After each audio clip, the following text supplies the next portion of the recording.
Le jour J pour le gouvernement résumé dans ces deux unes. Le grand saut dans l'inconnu, les scénarios d'après Barnier. Cet après-midi, sauf surprise de dernière minute, le gouvernement pourrait tomber à 16h. Les motions déposées par la gauche et le Rassemblement national seront débattues. Si la censure est votée, cela aura des conséquences immédiates pour beaucoup d'entre nous.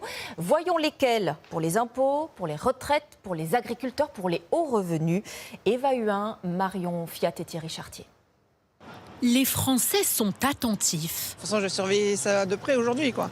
En cas de censure du budget, il y a forcément des gagnants et des perdants. Tous les Français qui payent l'impôt sur le revenu seront perdants. Le nouveau barème des impôts devait prendre en compte l'inflation.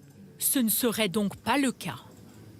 Près de 18 millions de Français verront leur impôt sur le revenu augmenter. D'autres en payeront pour la première fois parce qu'on n'aura pas pu inscrire dans la loi de finances la réindexation qui est prévue, que j'ai prévue, pour le barème des tranches d'impôt. Même s'ils observent la situation avec un peu d'inquiétude, les retraités, eux, seraient gagnants. En cas de censure, toutes les pensions seront revalorisées dès le 1er janvier. Ah oui, non, ça c'est très bien. Je suis tout à fait d'accord pour ça, oui. C'est compliqué de s'y retrouver. En tout cas, pour les retraites, on devrait quand même les augmenter un peu pour les gens qui suivent l'inflation. Ça me paraît logique, quoi. Voilà. Ce matin, alors qu'ils se mobilisent à nouveau, ces agriculteurs du Pas-de-Calais s'estiment perdants en cas de censure. Nouvelles aides, allègements de charges, simplification des normes, toutes ces mesures seraient mises à l'arrêt. Si le gouvernement saute, tout le travail préparatoire qu'on a fait risque d'être mis en cause. Et vu l'état de la situation agricole actuelle, je ne pense pas qu'on peut se permettre de perdre quelques semaines ou quelques mois. On a besoin de réponses maintenant. De leur côté, les Français les plus riches devraient être gagnants. Le gouvernement prévoyait un impôt minimum pour les plus hauts revenus. Là encore, la mesure serait annulée si le budget est retoqué. Idem pour la contribution exceptionnelle demandée aux grandes entreprises. Une bonne nouvelle pour elles, mais à court terme seulement. La motion de censure crée aussi une forme d'instabilité, bien sûr politique, mais aussi économique. Et les grandes entreprises ont besoin de se projeter pour leurs investissements, pour leurs embauches. Et donc, il y a cet aléa qui reste fort.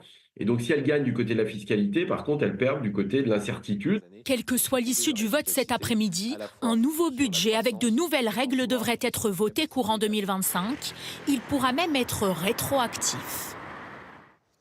Et si la censure est votée, la taxe de solidarité sur les voyages en avion, elle non plus, ne s'appliquera pas à partir du 1er janvier. Air France avait anticipé la mise en place de cette mesure. La compagnie vient de faire savoir qu'elle remboursera les clients qui l'auraient éventuellement déjà payé.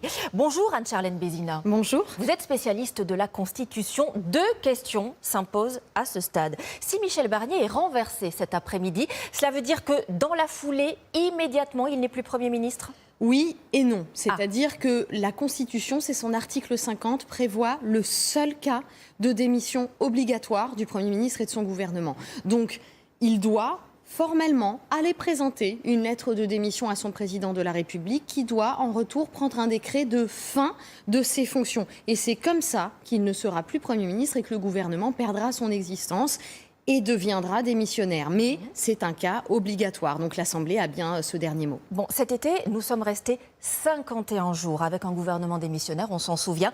Pour un gouvernement qui serait renversé, combien de temps cela peut durer ? Est-ce qu'un délai est prévu dans la Constitution ? Alors, l'article 8 de la Constitution sur le Premier ministre et son gouvernement ne prévoit rien. Aucun délai ne s'impose à la main du président de la République. Aucun délai, aucun nom, aucune condition de majorité. D'ailleurs, c'est une vraie liberté que lui laisse le texte.